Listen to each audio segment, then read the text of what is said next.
minutes. Thank you, Mr. Speaker. Thank you, Mr. Berman. I'm proud to rise in support of House Resolution 306, urging the Republic of Turkey to safeguard its Christian heritage and to return confiscated church properties. As an original co-sponsor of this resolution, I believe that its adoption is critically important to showing that the U.S. Congress will not remain silent while countries such as Turkey violate basic religious freedoms. This resolution is needed because the sad reality is that minority religious communities in Turkey daily face oppressive policies propagated by the Turkish government.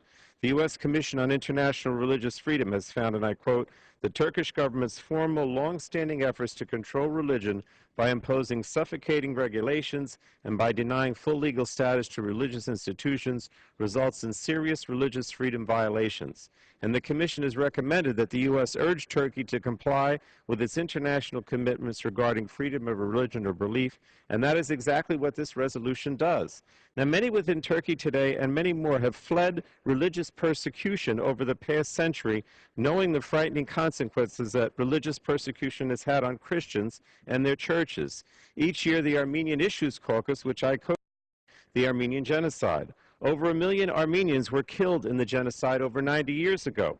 But Armenians in Turkey and their churches and landmarks and cemeteries continue to be targets for Turkish persecution.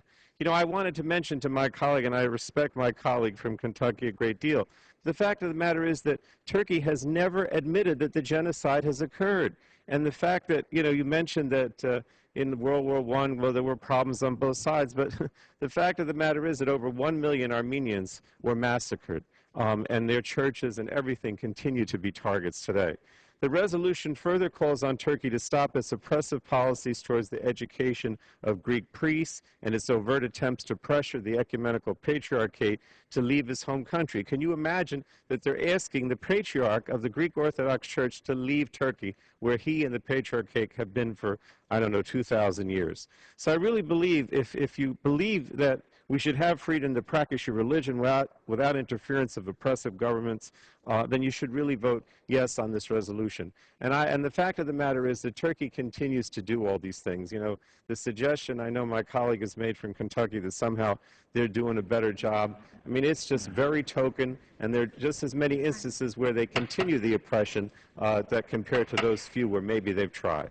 Thank you, Mr. Speaker.